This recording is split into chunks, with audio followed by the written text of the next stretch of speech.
All rise, veuillez vous lever. The International Criminal Court is now in session.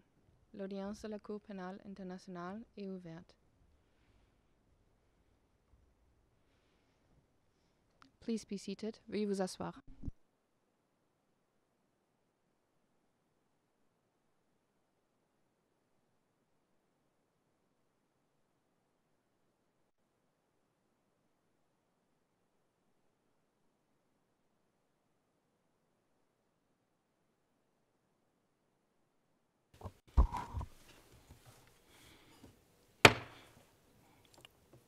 L'audience est ouverte. Madame la greffière d'audience, veuillez annoncer l'affaire, s'il vous plaît. La greffière d'audience. Bonjour, Monsieur le Président. Bonjour, Mesdames les juges. La situation en République du Mali dans l'affaire Le Procureur contre Al-Hassan Ag Abdulaziz Ag Mohamed Ag Mahmoud. Référence de l'affaire ICC 0112-0118 et nous sommes en audience publique. Merci beaucoup, Madame la greffière. Alors, avant de procéder aux présentations, je voudrais dire deux petites choses. La première, c'est que, comme c'est la première fois que nous nous voyons pour cette année 2022, je voudrais présenter à toutes et à tous mes vœux le meilleur et je vous souhaite un travail très fructueux.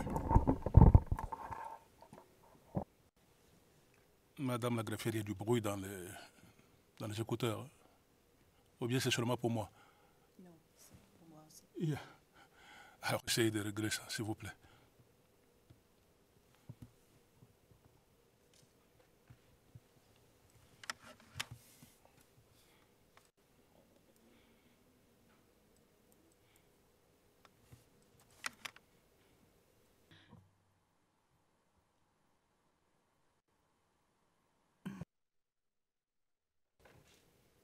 La greffière d'audience.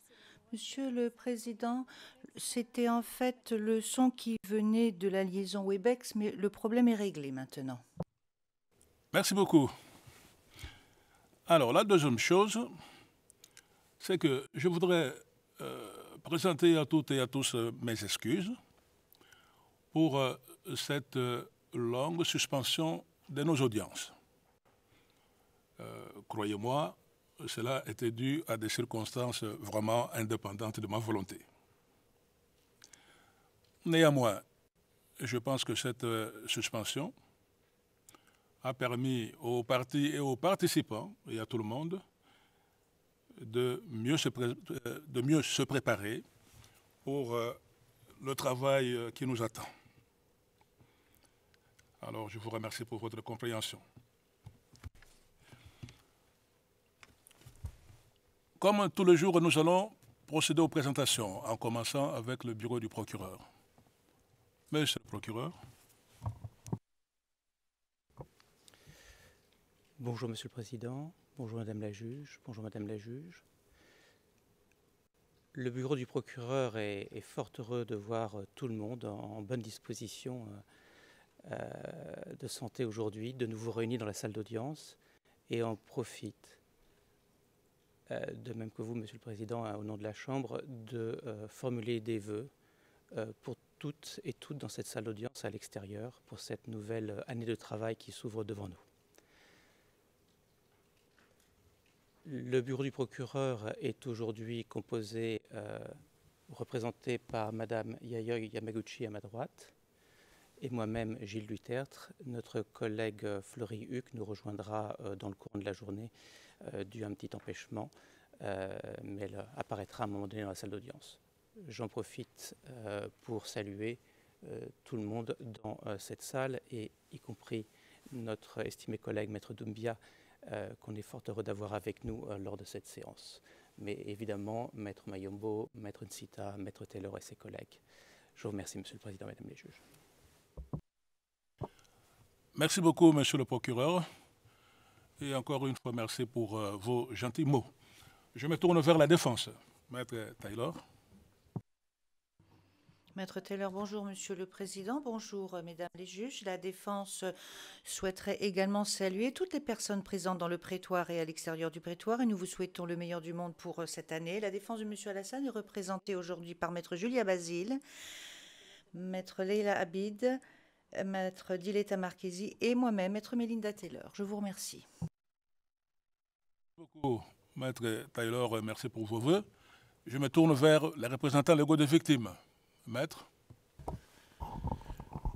Monsieur le juge président, honorables mesdames les juges, et évidemment, les représentants légaux se rejoignent aux vœux de la Chambre et de nos estimés confrères pour cette année nouvelle.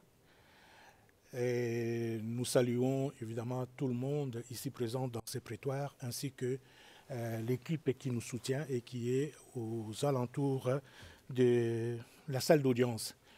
Les victimes sont représentées à cette audience par Madame Anouk Kermiche, Madame Dipanga Biyeke Prisk, par Maître Julie Goffin, par Maître Mayombo Kassongo, par Maître Sedou Doumbia qui nous suit depuis le terrain, et par moi-même, Maître Fidel Nsita Louvengika. Je vous remercie.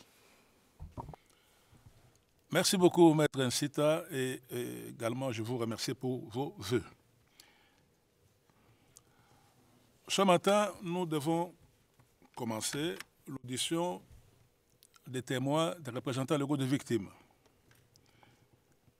Mais avant d'écouter les témoins, les représentants légaux vont faire leur déclaration préliminaire.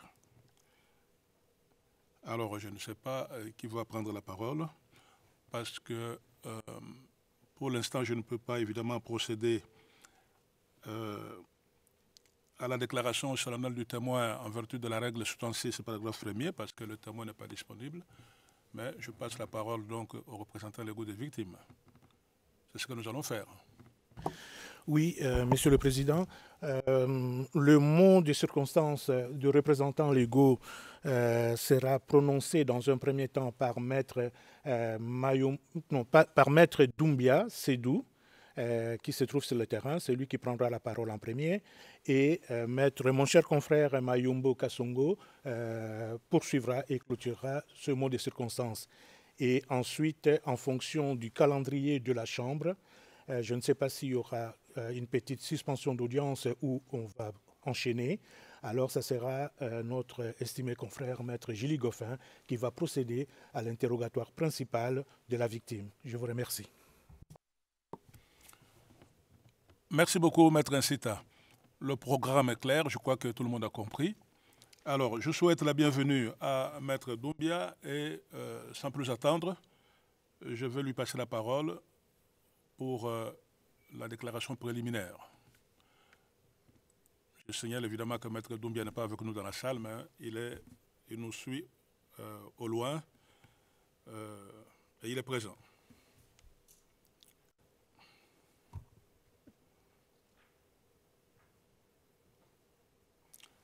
Maître, vous avez la parole.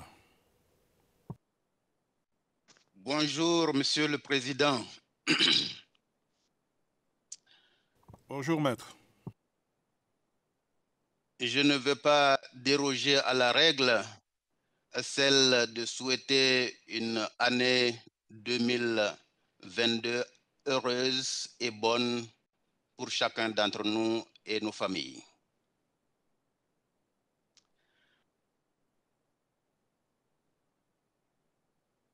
Monsieur le Président, honorables Mesdames les juges, je suis Maître Seydou Doumbia, au barreau du Mali, l'un des représentants légaux des victimes de Tombouctou. Dans cette affaire, le procureur contre M. Al-Hassan.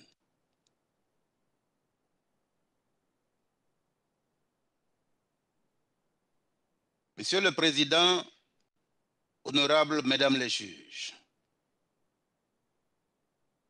à l'entame de mon propos, permettez-moi de m'acquitter de ce devoir sacré,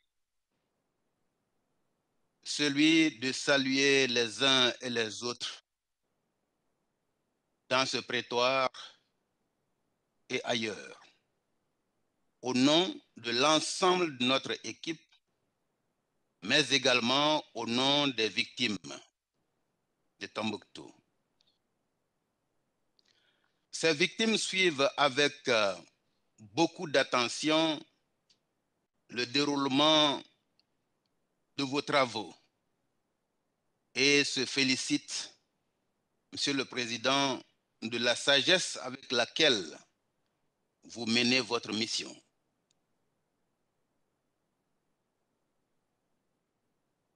Je salue également nos estimés collègues, les membres du bureau du procureur, pour le travail mené de main de maître.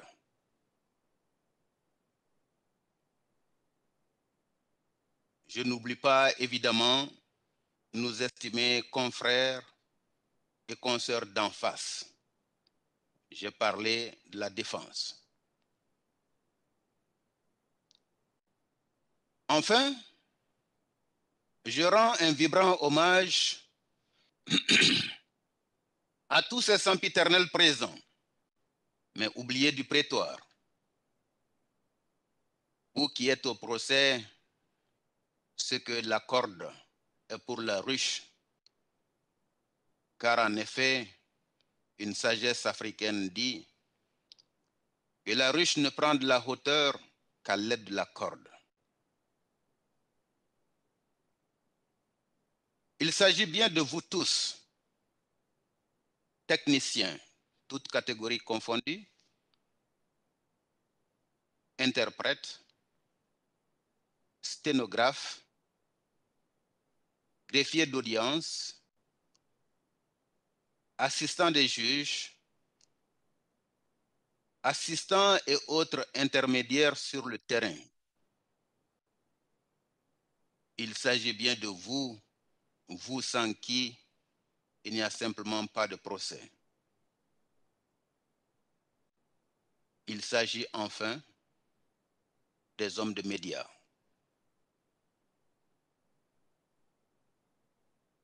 Monsieur le Président, honorables Mesdames les juges, qui sont donc ces victimes au nom desquelles nous prenons la parole devant vous ce matin?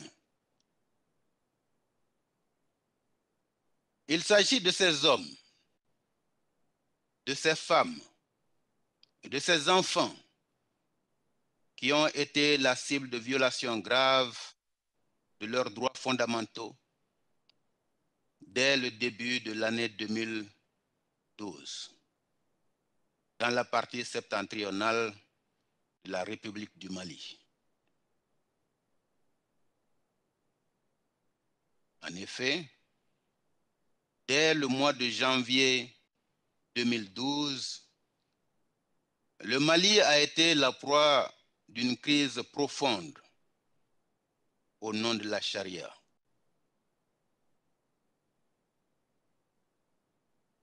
Simple rébellion au départ, les groupes armés se sont mués en force d'occupation djihadiste, foulant aux pieds les valeurs socio-culturelles et religieuses d'une civilisation plusieurs fois centenaire, celle de Tombouctou, la ville des 333 saints.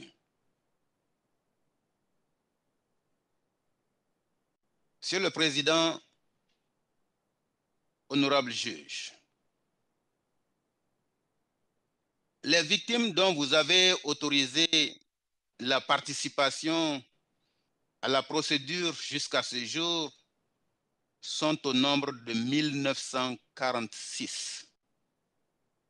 1946. Ces victimes ont subi diverses exactions, je cite, flagellations, viols esclavage sexuel, mariage forcé et d'autres formes de violence sexuelle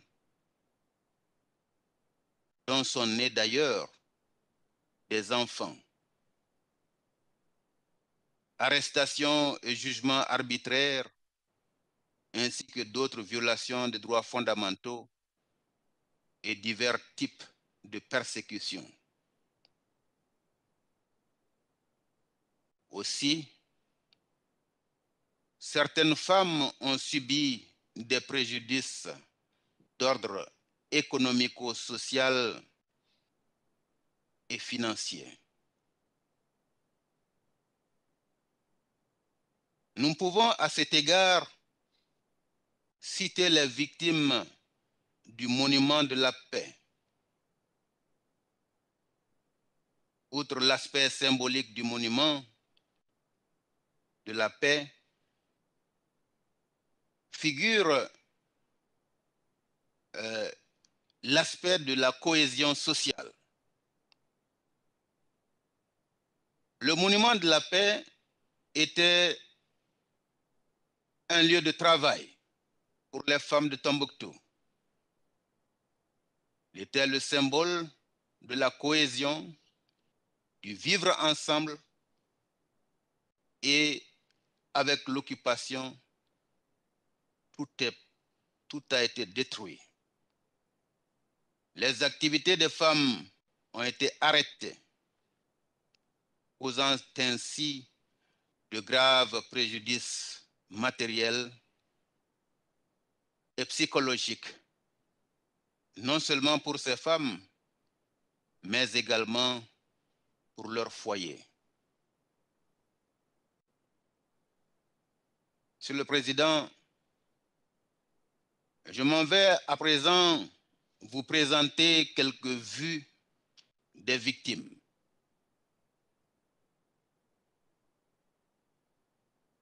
Premièrement, je vais vous entretenir quelques minutes de l'occupation djihadiste de Tombouctou.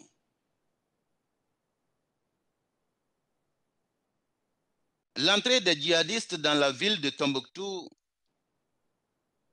a provoqué une véritable commotion sociale. L'onde de choc a atteint les contrées les plus reculées de la région. Les 5 cercles de Tombouctou, le cercle de Tombouctou même, Diré, Niafunke, Gundam et Gourmara-Rousse, et qui regroupe 51 communes, furent rapidement soumis. Au bout d'une semaine, la ville de Tombouctou s'est désespérément et drastiquement vidée de sa population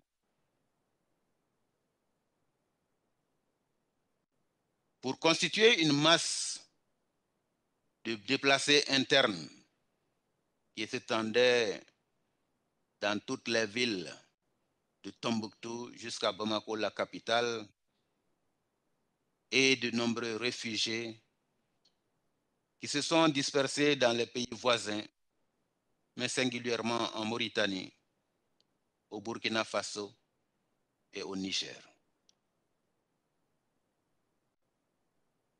La population restée sur place,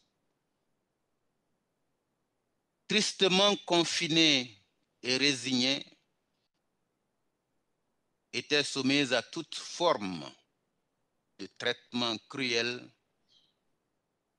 inhumain et dégradant. Exécution sommaire, amputation, torture sous toutes les formes, atteinte à la dignité de la personne, flagellation, destruction de biens, viol et violences sexuelles, mariage forcé, j'en passe. au nom de la religion, les hommes étaient obligés de porter désormais des pantalons-culottes, ces pantalons coupés au niveau du mollet. Les cigarettes et la musique étaient interdites. Les femmes étaient obligées de couvrir entièrement tout le corps et de se départir de tout artifice et produit de beauté. Ces femmes ne pouvaient plus vaquer à leurs occupations habituelles de peur d'être persécutées. Tout rapprochement entre un homme et une femme était interdit, à moins, bien sûr, de justifier un lien de mariage. Bref,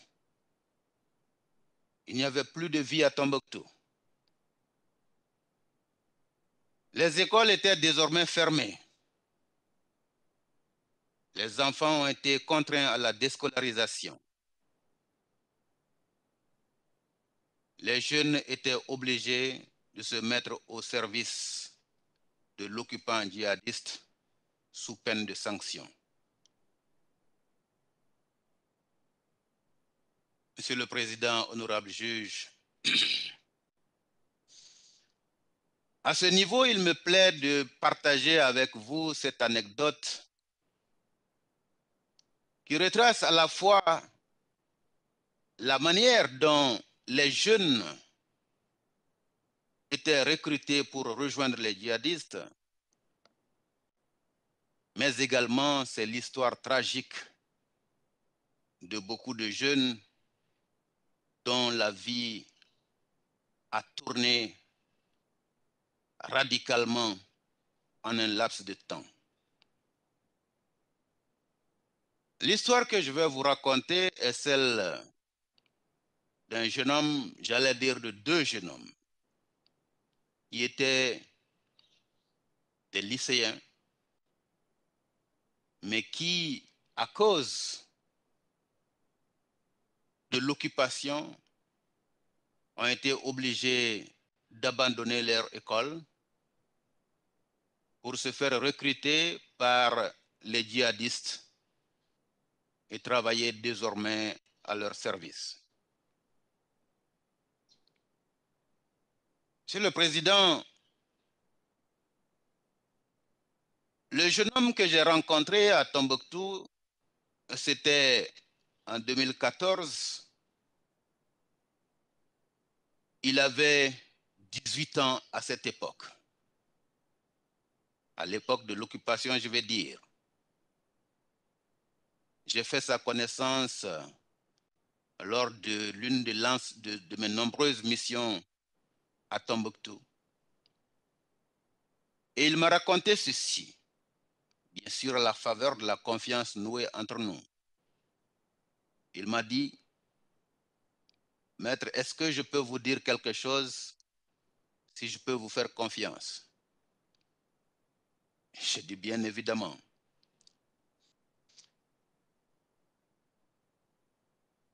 Je dois dire que nous étions en train de discuter, faire une sorte de sensibilisation sur les dangers de l'occupation à cette époque-là et le risque que couraient justement les jeunes gens. Lorsqu'il m'a demandé s'il pouvait me confier quelque chose, il m'a dit ceci. Vous savez, la vie n'est pas si simple. Même si nous n'aimons pas cette situation, quelquefois nous n'avons pas le choix. Et le jeune homme de continuer qu'il avait fait la rencontre d'un autre jeune garçon, lui un peu plus âgé que le premier, et ceci au sortir de la prière du crépuscule, me disait-il à la mosquée Sankoré. Le deuxième jeune homme qui lui demande « Mais qu'est-ce que vous faites en cette période de fermeture des classes ?» Lui qui répond que maintenant il était obligé de rester auprès de ses parents qui étaient d'un certain âge et qui naturellement étaient malades et personne pour s'en occuper, lui étant le premier garçon de la famille. Monsieur le Président, le deuxième garçon lui propose que s'il veut vraiment aider ses parents, que lui pouvait également l'aider à trouver du travail afin qu'il puisse s'occuper mieux de ses parents, car pour lui, il ne sert à rien de rester à côté de ses parents si on n'était pas en mesure de leur payer la moindre ordonnance quand ils tombent malades. Bien sûr, dit-il, il était très convaincu par cette déclaration du jeune homme et donc il s'est laissé aller et le lendemain, ce dernier l'avait conduit auprès d'un monsieur qui lui avait proposé un poste de chauffeur de sa Land Cruiser. En se quittant, il lui avait remis la somme de 50 000, certainement pour le motiver. Et alors, le jeune homme n'en revenait pas et il est retourné auprès de ses parents, leur a expliqué la situation. J'ai acheté une maison pour eux. Ils sont maintenant à l'abri du besoin. Et mes frères et mes sœurs sont à l'école, le tout à mes frais. Comment pourrais-je parvenir à un tel succès, à une telle réussite, si je n'avais pas ce travail d'un djihadiste? Il ajouta qu'il ne regrettait pas d'avoir interrompu son travail, ses études, puisque toute sa famille était fière de lui. Voici, Monsieur le Président, honorable juge, l'histoire pathétique qui est l'histoire de beaucoup de jeunes de Tombouctou, et pas seulement de Tombouctou, mais de beaucoup de jeunes dans ces régions du nord du Mali qui ont rejoint les groupes djihadistes, non pas par conviction, mais quelque part par nécessité. Comme quoi, la pauvreté est le meilleur ferment du djihadisme ou du terrorisme. Monsieur le Président, continuons avec ces méfaits causés par les djihadistes. Nous ne pouvons nous empêcher de parler de la destruction des mausolées et d'autres monuments, y compris les tombes de saints qui ont été détruites, profanées même, dans la ville de Tombouctou. Au fait, les Tombouctiens ont été la cible de l'application de cette terrible formule qui consiste à dire qu'il faut battre les cadavres pour se faire respecter par les vivants. La ville de Tombouctou a été ainsi réduite à sa plus simple expression et l'histoire s'en souviendra des millénaires après. Venons-en maintenant à l'interprétation du mot charia. Ce mot qui a été évoqué longtemps et dont on ne s'est pas toujours bien accordé sur l'interprétation qu'il fallait en faire au cours de ce procès. Les victimes souhaiteraient attirer votre attention, Monsieur le Président, honorable juge, sur ce mot qui, dans le langage courant malien à Tombouctou, désigne bien sûr la loi islamique.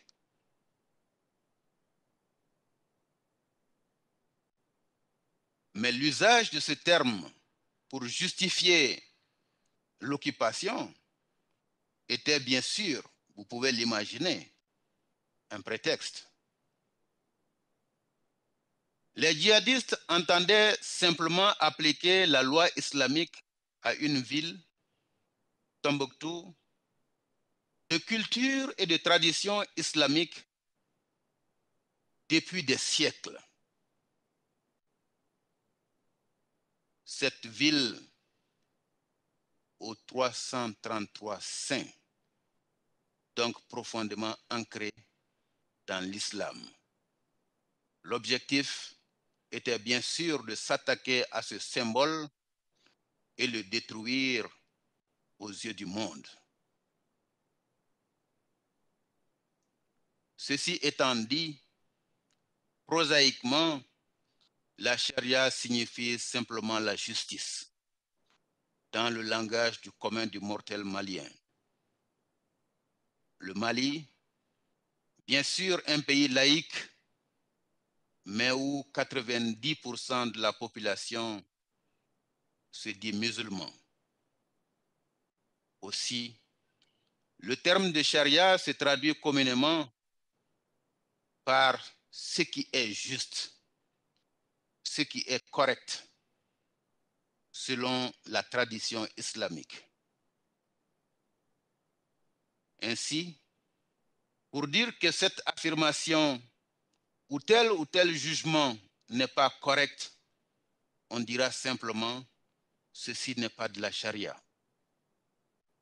La charia, telle qu'appliquée par les djihadistes à Tombouctou, celle qui consistait à couper les mains d'un voleur, à flageller ou couper, ou à flageller des couples sur la place publique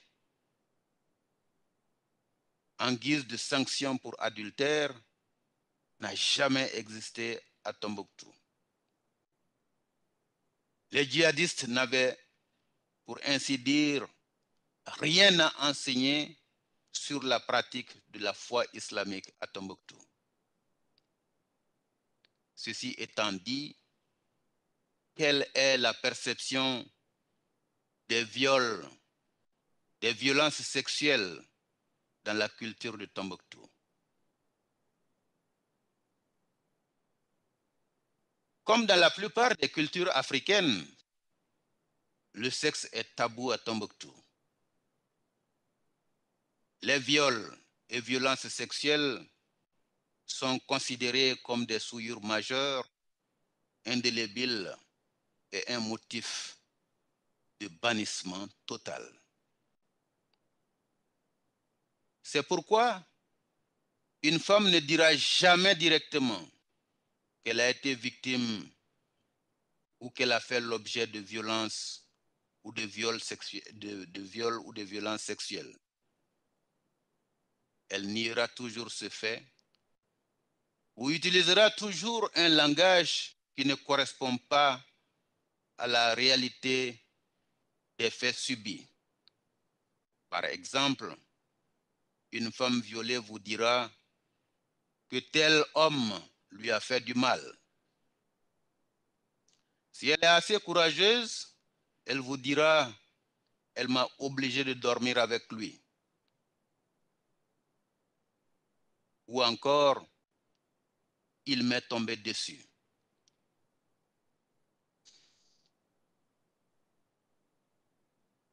Une fois à Tombouctou, autre anecdote,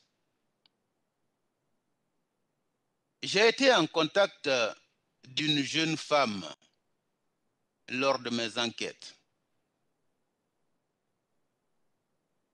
La jeune dame était accompagnée par une parente proche qui me servait d'interprète.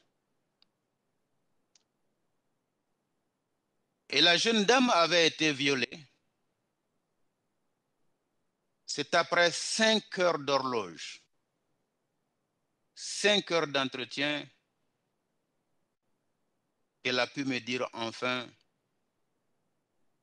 qu'elle avait subi des choses désagréables de la part d'un homme. J'ai alors, même ne comprenant pas la langue, j'ai senti l'insistance de sa parente pour expliciter davantage son propos, elle pensant que je n'étais pas en mesure de comprendre la gêne ou la réserve de cette jeune dame. J'étais intervenu pour lui dire qu'il n'était pas nécessaire de la pousser à expliciter tout, que j'étais en mesure de comprendre ce qui s'est déjà passé. Monsieur le Président, honorable juge, à ces mots, la jeune dame a simplement couvert la tête avec un voile qu'elle portait et n'a plus jamais soulevé le visage. C'est pour vous dire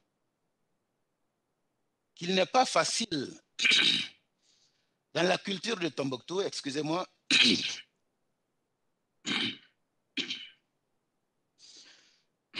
pour les femmes de parler de viol ou de violence sexuelle. Cette réalité culturelle explique en grande partie pourquoi beaucoup de victimes de viols et autres violences sexuelles ne participent pas au processus de justice. Devant les juridictions nationales, les obstacles sont nombreux et les conditions de recueil de récits ne sont pas des plus faciles. En tout cas, en ce qui concerne les victimes des violences sexuelles qui ont peine à s'exprimer sans entrave psychologique ou d'ordre culturel.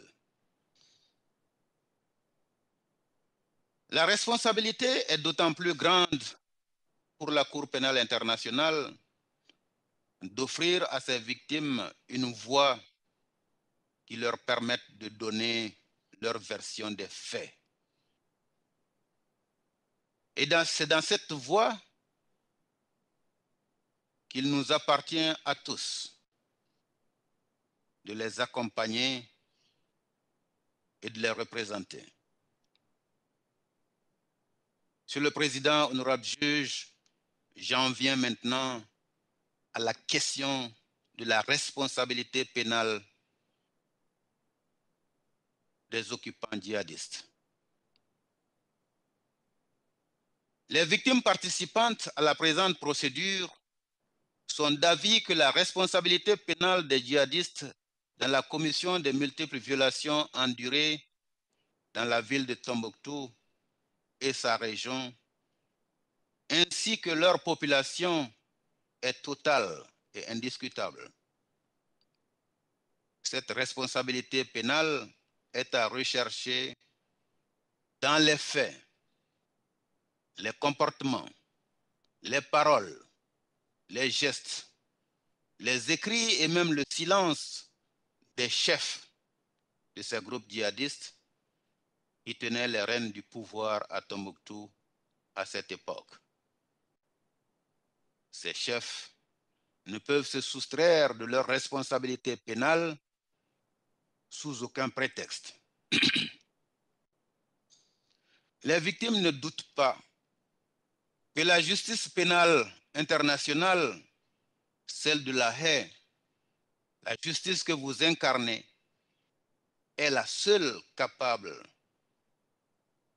de rechercher et de poursuivre efficacement ceux qui portent les plus hautes responsabilités des nombreux drames survenus à Tombouctou pendant l'occupation. Monsieur le Président, maintenant, je vais détailler quelques préoccupations des victimes. D'abord, la question sécuritaire, première préoccupation. La question sécuritaire, Monsieur le Président, honorable juge, revêt deux dimensions essentielles. Celle relative à la protection de la vie et de l'intégrité physique et psychologique des victimes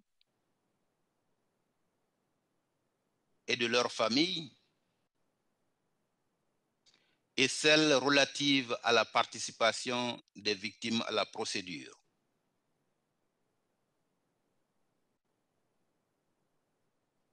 S'agissant de la protection de la vie et de l'intégrité physique et psychologique des victimes, ces dernières s'accordent pour vous dire qu'elles continuent de subir des exactions, des disparitions, des enlèvements, des pillages, des menaces de mort, etc., etc. Elles vous disent qu'elles côtoient la mort au quotidien et que le bourreau d'hier rôde toujours aux alentours, n'est jamais loin et qu'il est capable à tout moment de causer de graves préjudices à la population. La seconde dimension de la question sécuritaire, d'ailleurs liée à la première, est celle de la participation des victimes à la procédure. En effet, les victimes participantes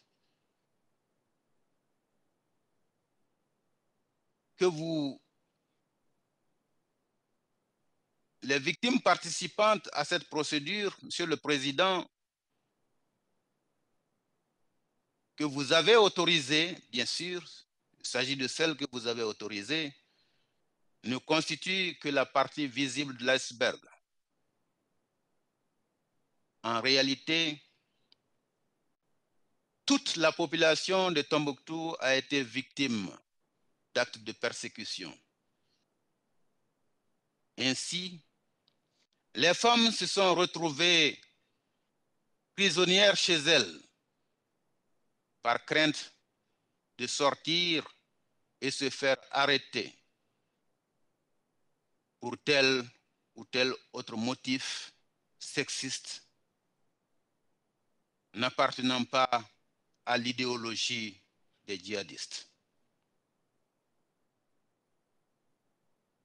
Monsieur le Président, l'interdiction d'avoir des activités sociales normales, de boire de l'alcool, de fumer, de porter ou de pratiquer certains rites visait l'ensemble de la population. Les hommes étaient soumis à des interdictions vestimentaires spécifiques, également sanctionnées lourdement. Nombreuses sont les victimes qui n'osent pas faire valoir leur statut de victime par crainte d'une seconde victimisation. C'est pourquoi les victimes, profondément préoccupées par cette situation sécuritaire, s'interrogent sur le rôle dissuasif de cette haute juridiction qu'est la Cour pénale internationale. Autre préoccupation, la faible représentation des victimes. Les représentants légaux des victimes déplorent le fait qu'à cause de cette insécurité persistante dans les régions du Nord, à Tombouctou singulièrement, mais également à cause de la pandémie de coronavirus, ils n'ont pu faire aucun déplacement à Tombouctou sur le terrain, encore moins dans les cercles de la région pour rencontrer et enregistrer les victimes. Ainsi, les représentants légaux ressentent ce sentiment de devoir inachevé, sachant que des centaines de victimes n'ont pu participer à la procédure à ce stade. Les représentants légaux relèvent également un accès difficile à beaucoup de victimes qui se trouvent dans les zones inaccessibles à cause de l'insécurité. Autre préoccupation, Monsieur le Président, honorable juge, il s'agit du petit nombre de témoins des victimes. Nous voici, Monsieur le Président, honorable juge, arrivé au moment de la présentation de la cause des victimes. C'est le moment par excellence pour démontrer que la participation des victimes à la procédure n'est pas que symbolique, mais que cette participation est effective, efficace et efficiente. Les circonstances invoquées ci-dessous,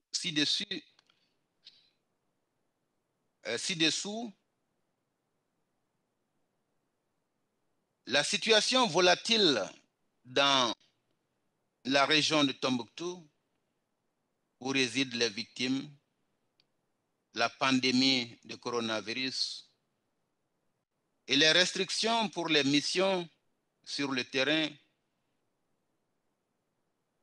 où les faits se sont déroulés, ainsi que l'agenda de cette chambre de première instance 10, qui prône la célérité dans la procédure et le temps limité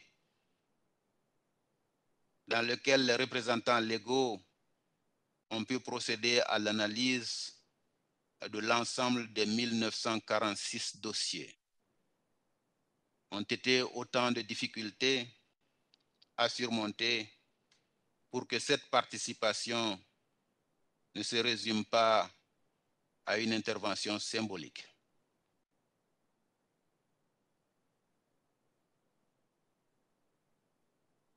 Certaines chambres de première instance, comme la chambre de première instance 2 dans l'affaire le procureur contre Germain Katanga, ont bien reconnu que les victimes pouvaient constituer une troisième voie.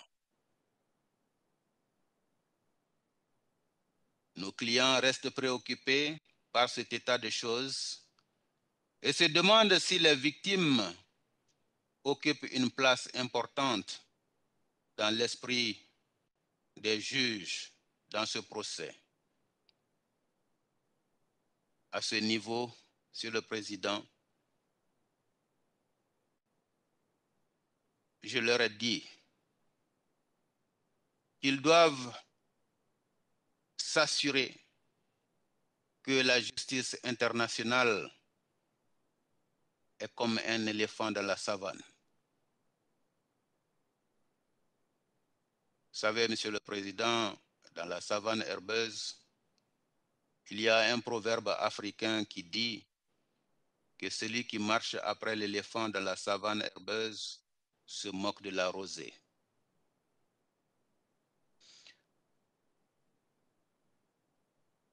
Lorsque j'ai dit cela, Maître Fidèle a ajouté qu'à défaut de sa mère, on tête sa grand-mère. Et mon estimé confrère Mayombo a traduit cela en disant, à défaut de ce qu'on aime, on se contente de ce qu'on a. Monsieur le Président, honorable juge, c'est sur ces mots que je vais devoir passer la parole à mon estimé confrère Mayombo pour illustrer certains de mes propos. Je vous remercie. Merci beaucoup, Maître Doumbia, pour votre brillante intervention, assortie de proverbes tout à fait clairs. Alors, je vais passer la parole à Maître Mayombo pour la suite. Merci.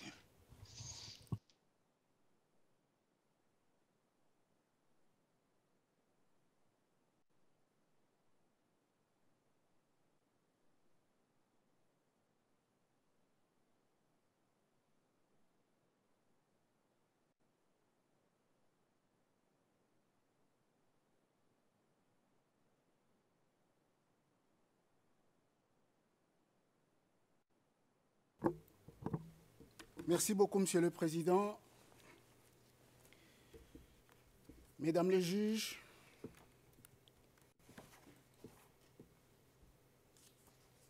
je suis Maître Kasongo, l'un des représentants légaux des victimes. Je remercie votre Chambre de m'avoir accordé la parole suite après l'intervention de nos confrères Maître Doumbia qui a illustré notre présence aujourd'hui de la belle manière. Et en tout cas, je tiens à lui rendre hommage s'il m'écoute et que son intervention est très, très, très, très claire et excellente. Ce qui me permet d'abord de revenir vers votre Chambre pour vous demander le timing de mon intervention qui ne sera pas très long. Avec l'accord de Monsieur le Président et la Chambre, je ne sais pas combien de temps pourrais-je disposer pour pouvoir illustrer mes propos. Alors, parce que la Chambre avait été informée que votre déclaration préliminaire prendrait 1 heure, mais je ne sais pas, vous vous organisez comme vous pouvez. Mais ce que je sais, c'est que nous continuons jusqu'à 11 heures. C'est bien ça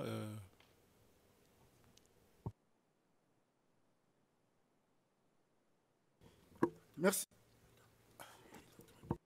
Alors, Maître Kasongo, on me fait savoir qu'il vous reste normalement 18 minutes. Bon, prenez la parole, on va voir. Hein. Allez-y. Merci, Monsieur le Président, Mesdames les juges. C'est la raison pour laquelle je m'adressais vers la Chambre pour pouvoir obtenir votre accord et la précision nécessaire. Comme je disais tout à l'heure, je poursuis mon intervention après la meilleure introduction menée à bien par mon excellent confrère Maître Doumbia. Ma brève intervention sera pratique, brève, pour illustrer tous les propos entendus tout à l'heure en termes de profil des victimes qui sont présentes à cette procédure autorisée par votre Chambre.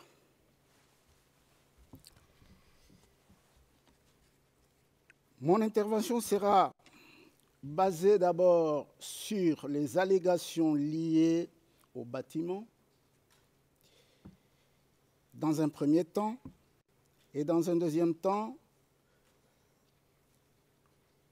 des faits allégués dans les cadres de violation des libertés fondamentales, ce qui va illustrer exactement les propos de mon confrère Maître Doumbia.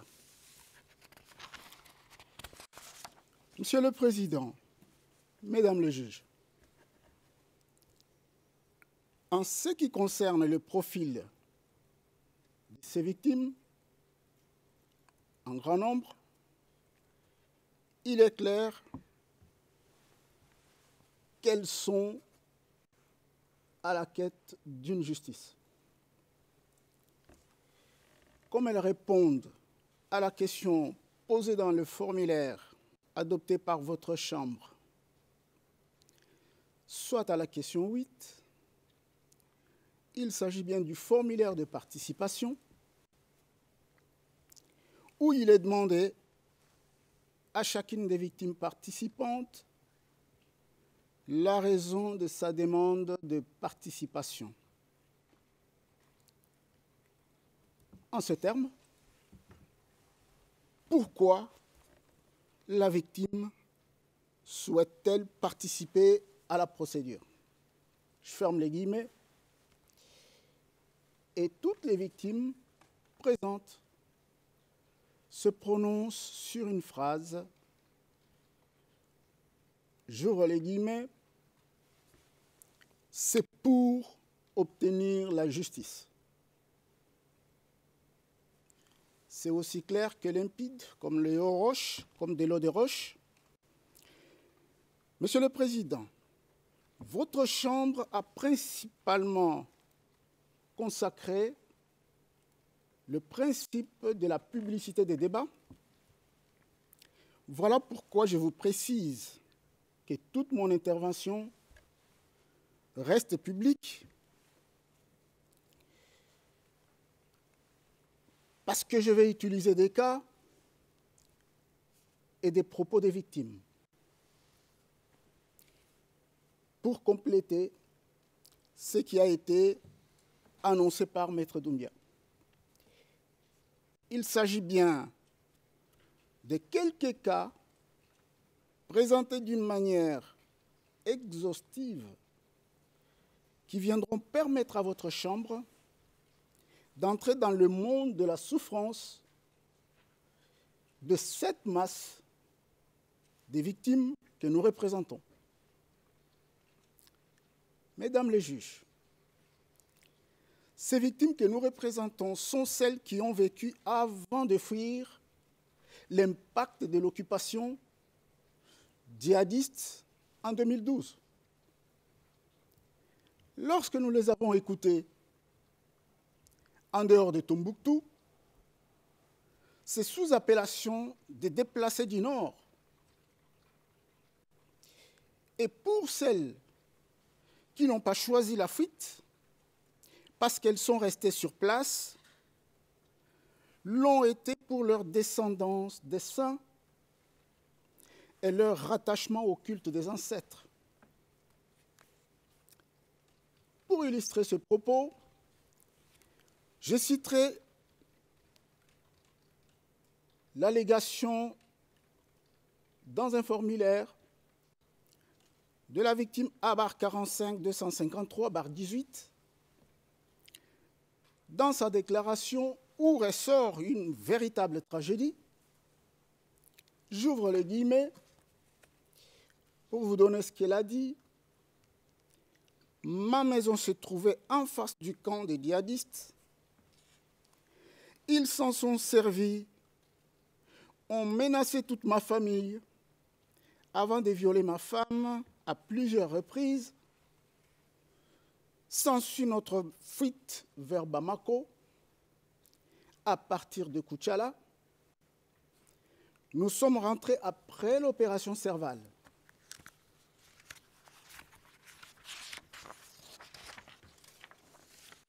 Dans leur majorité, ces victimes présentes à ce stade de la procédure ont vécu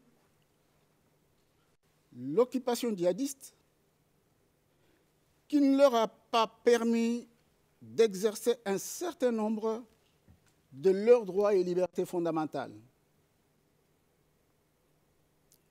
Et pour ne pas les citer, je fais référence à Cheikh Anta Diop, j'ouvre les guillemets, la religion est une affaire personnelle. Je ferme les guillemets. Oui, en l'espèce,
dans sa deuxième question, question relative à la description de crimes que la victime raconte, des faits qui vont éclairer la religion de votre chambre. Lorsqu'elle exprime ce qui est arrivé à votre chambre, vous aurez l'opportunité de lier les faits allégués aux crimes reprochés à ce stade de la procédure. Ainsi soumettre à discussion des parties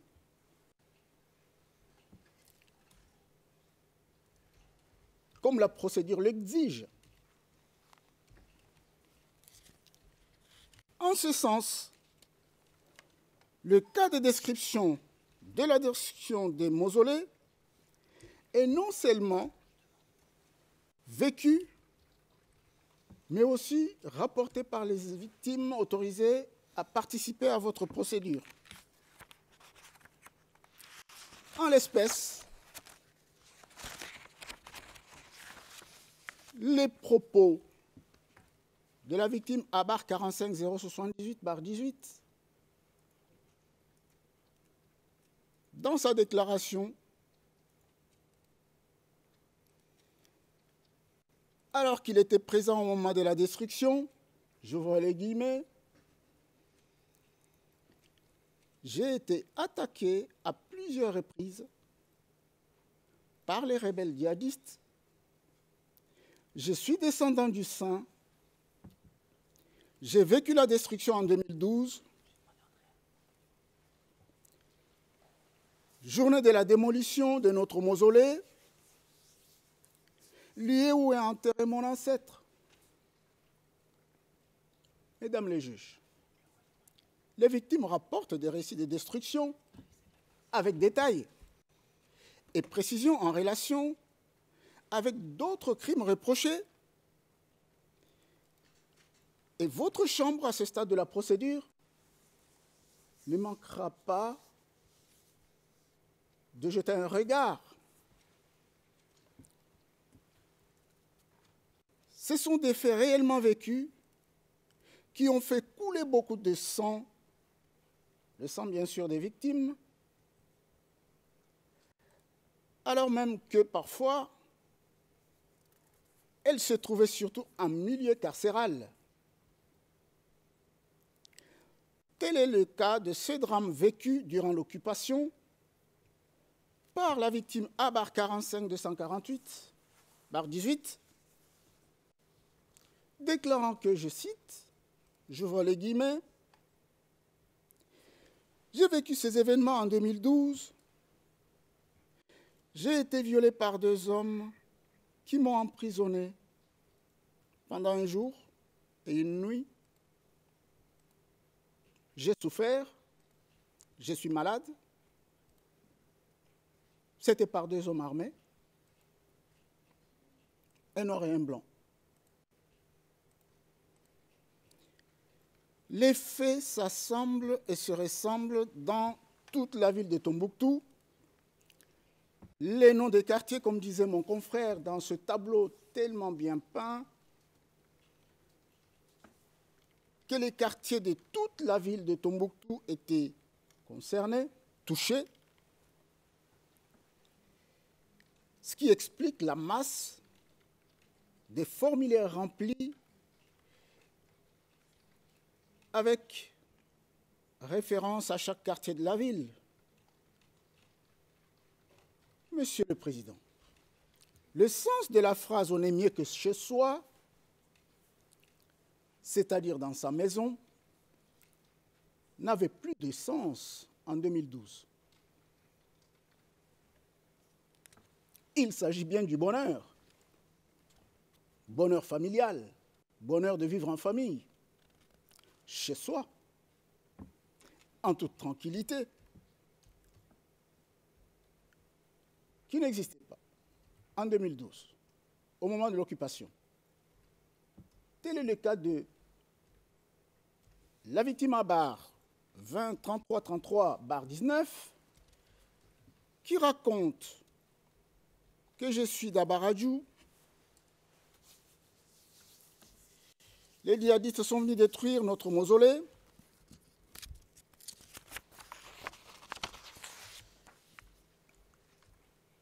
Qui se situe non loin de chez nous.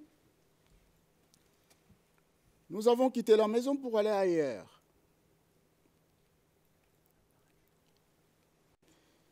Mesdames les juges, Monsieur le Président, l'occupation n'a pas permis les femmes et les hommes de vivre en paix et en famille. Et pour les victimes qui pouvaient aussi exercer un métier, une activité exigeant la circulation, le commerce ambulant, de ville en ville,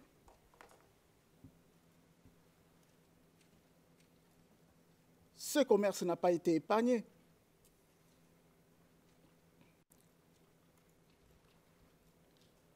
La plupart ont vu le stock de marchandises qui violait la charia tout simplement détruit.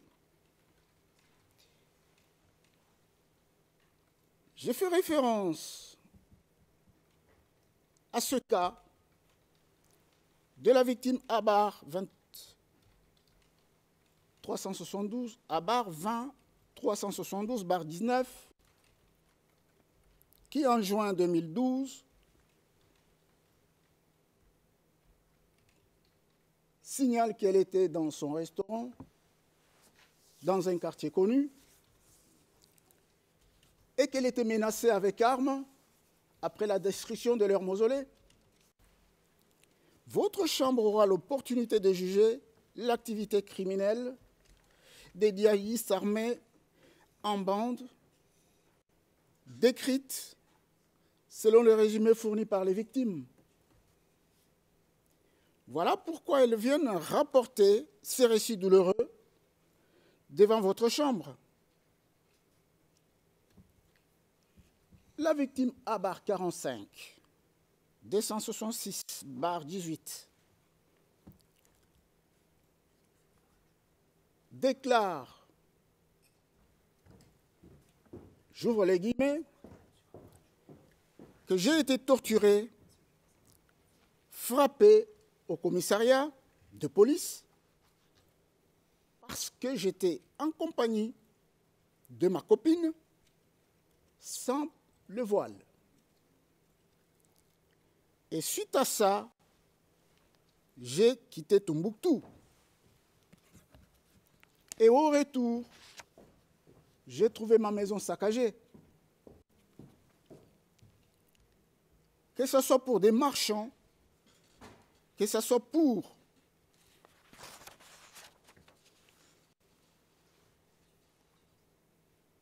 le grand commerce ou les boutiquiers, l'occupation djihadiste n'a pas épargné. Je cite ce cas de la victime Abar 25-012-14 qui a, dans ses allégations, manifesté la violation de ses droits. J'ouvre les guillemets pour partager avec vous ces propos. J'étais dans ma boutique quand j'ai vu les rebelles débarquer brutalement. Ils m'ont arrêté en me disant que je ne pouvais plus vendre des cigarettes. Ensuite, ils ont sorti tout le stock de pommades où se trouvaient des dessins de personnages. Ils m'ont dit que je ne craignais pas Dieu, Allah. Enfin, ils ont dit que je devrais cesser ce commerce. Monsieur le Président, il n'y a pas que les larmes des femmes et que le commerce arrêté. Comme le disait mon confrère tout à l'heure, il y a aussi les hommes qui, en majorité, ont vécu le déshonneur dans l'impuissance face à la puissance des groupes armés, et sont victimes parce que le sens de l'article 80, de la règle 85 le permet. 85 du règlement des procédures et de preuves, bien sûr. On se demandera toujours, en les écoutant, le mobile qui anime l'interruption de ces activités ou la cessation des libertés fondamentales. Et pour répondre à cette question, l'exercice a consisté à la lecture des différents modes opératoires selon les quartiers composant la ville, aux yeux des interdits issus de la charia. Lorsque le voile n'est pas conforme à la lecture du djihadiste, la victime n'a pas d'autre alternative. C'est le cas de Abar 45-283-18 qui déclare, je cite, « Les gens dans Sardine ou je ne sais quoi, des djihadistes, m'ont conduit à leur commissariat un matin de 2012 pour me donner des coups de fouet en disant que je ne suis pas habillé. » Et Abar 45-281-18 le dit très bien. Les hommes dans Sardine, ou je ne sais pas toujours qui, pas du tout, peut-être ACMI, m'ont prise devant la porte de ma maison en disant que je ne portais pas de voile, c'est interdit, et m'ont amené au commissariat où j'ai passé 3 nuits et j'ai été fouetté, torturé. Ce traitement me fait la honte. Monsieur le Président, le motif est en rapport de l'occupation. Le motif de toutes ces exactions est en rapport avec l'occupation armée pour les hommes constatés en pantalon long et conduits à des mauvais traitements, et pour aussi les femmes, comme je le décrivais tout à l'heure. Abar 45, Abar 20, 151/19, qui s'est trouvé assis chez lui, dans son quartier connu de la ville, déclare ce qui lui est arrivé, j'ouvre les guillemets, je suis chez moi, un jour de mois de mai, vers 17 h, quand j'ai vu 4 hommes venir me dire que mon pantalon était très long et de l'enlever devant les membres de ma famille présents, j'ai refusé. Ils m'ont conduit pendant 3 jours en incarcération. Monsieur le Président, Mesdames les juges, il y a des scènes de poursuite décrites toujours dans les faits, dans ces formulaires, à la question 2, à la réponse que vous posez aux victimes, pour quel fait viendraient-elles à participer à cette procédure?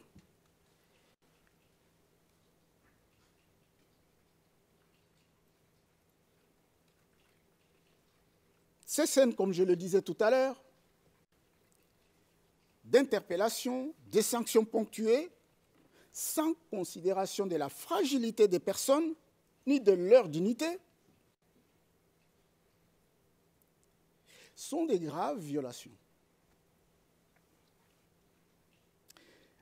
Parce qu'on parle de dignité et de fragilité, à barre 45 379 barre 18.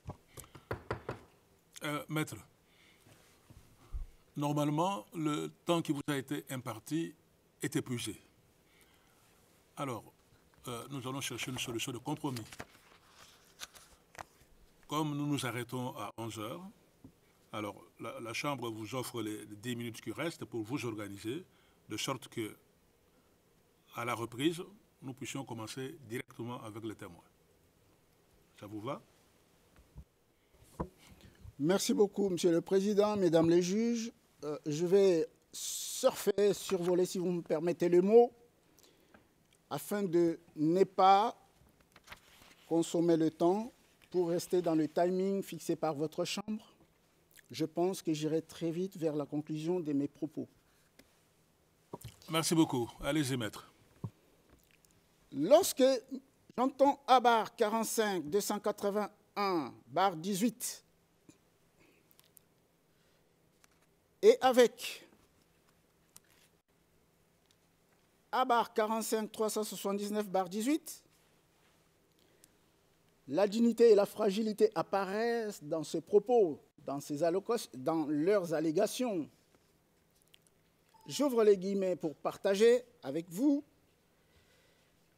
À barre 45 379 barre 18, le dit très bien, j'avais 18 ans lors de l'occupation rebelle en 2012. Ils m'ont trouvé en pleine rue en compagnie de mes amis et je fumais une cigarette lorsqu'ils m'ont interpellé. Ils m'ont frappé.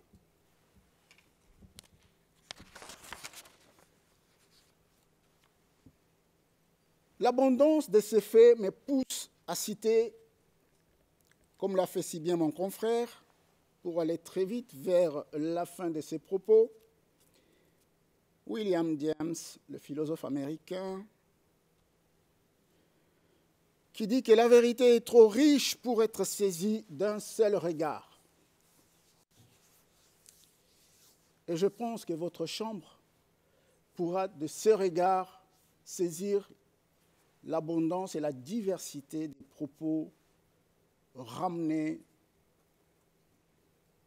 à ce stade de la participation par la masse des victimes que nous représentons. Cette masse décrit l'horreur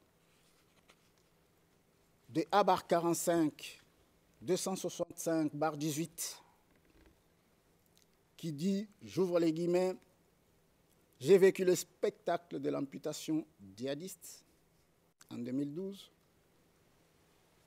J'ai vu l'homme amputé en public. Je suis tombé en syncope. Le but de la publicité était de montrer à partir de cet exemple la conduite à ne pas suivre